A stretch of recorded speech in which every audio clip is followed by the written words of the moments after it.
Man, January really has been a rough time for entertainment all around.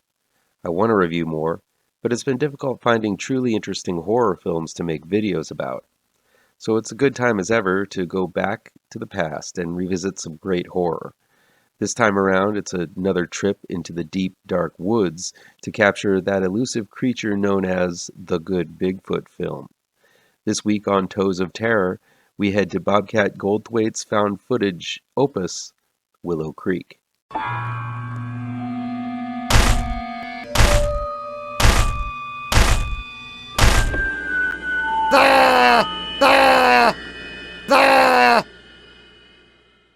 Welcome back to ML Miller Frights. I'm ML Miller. Before we begin, please do me a favor and punch that like button down below. Share this video with all of your social media addicted pals. Click subscribe to this channel and ring that bell for notifications. Willow Creek is available on demand and digital download. It's also streaming on Tubi and Amazon Prime. It's directed and written by Bobcat Goldthwait.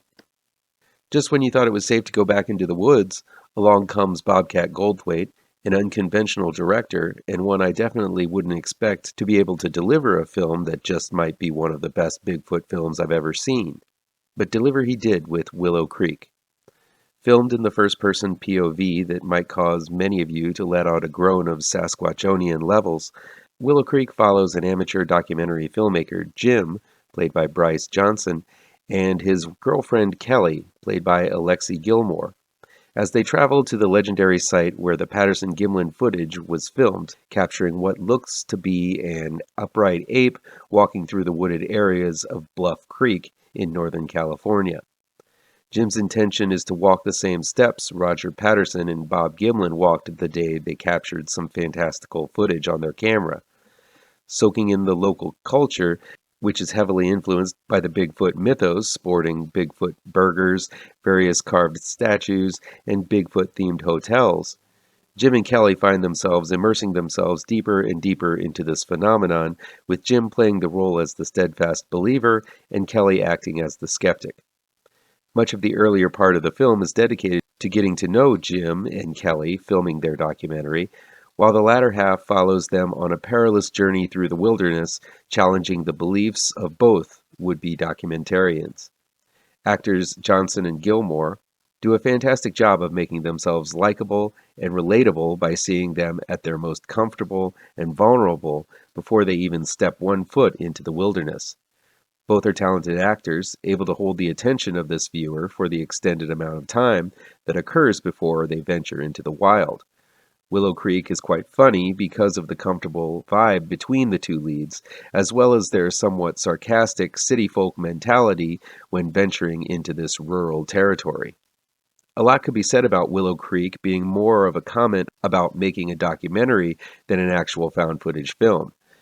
Jim is a believer and therefore doesn't really have an objective point of view here, seeking adventure and discovery rather than really trying to be a fly on the wall capturing the truth. Numerous times in the film, different takes are used in order to show Jim attempting to act natural, a trait Jim really isn't good at, as he has a lot of difficulty containing his enthusiasm once he gets closer to the site.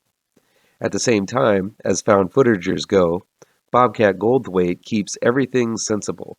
The camera is never propped just right to catch anything, there are no illogical cuts or edits by some omnipotent editor, and there are no musical bangs on an invisible piano from an invisible orchestra interrupting the sense of authenticity.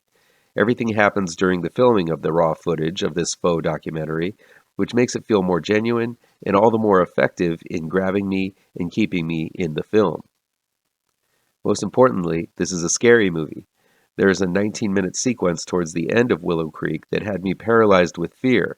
The extended intro, where we follow this couple around and get to know them, does its job, because it allows the viewer to rely on that connection during the last half when the peril begins to intensify exponentially. Goldthwait goes for simplicity here, and in doing so offers up the most powerful of scares, simple sounds and then silences, unexpected mutterings and moans, pitch darkness and the power of the great unknown. These are the core elements Goldthwait plays with perfectly, leading to an ending that is both shocking upon experiencing it, and then doubly so after the fact when it's made clear what was happening out there in the darkness and making those odd sounds. Still, I know a lot of people will hate Willow Creek because of this extended 19-minute experience at the end. Some people just don't have the patience for it, and some feel that the punchline after this long wait isn't worth the build-up.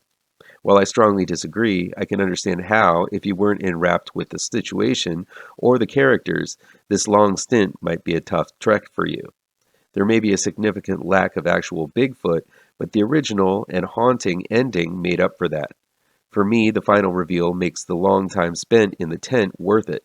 It's unexpected, it's shocking, it's unconventional, and for me at least, it left me thoroughly chilled. I'm going to give Willow Creek a mighty 4 feet and 3 toes.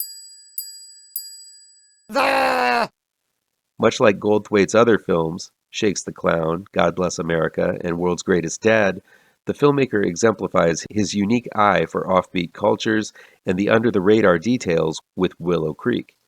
This is not just a found footage film. It's a smart use of found footage, incorporating elements of humor and utter fear expertly in order to communicate the highest of tension. For those who want to believe in Bigfoot, like myself, who have been becoming increasingly skeptical that there would ever be a truly great and perfect Bigfoot film, Bobcat Goldthwait and Willow Creek thankfully proved me wrong. That'll be it for today. Please chime in down below in the comments and let me know how on the nose or mind-numbingly wrong I am, or you can counter with your own review. So guys, you know how YouTube works. I'd love to be able to dedicate more time to this channel. I'm not monetized yet, so if you want to help me out, remember to hit all the pertinent bells and whistles down below. Want some spooky comics to read? I have 2 new horror comic book trade paperbacks you should look out for. Both Gravetrancers and Pirouette, collecting never-before-published issues, can be found in only the finest of comic book shops. If you're looking for written reviews, you can find them on my website, mlmillerwrites.com. If you really want to show your support, I also have a Patreon page at mlmiller. Look for the link to my Patreon page down below. Thank you so much for your time, and take care.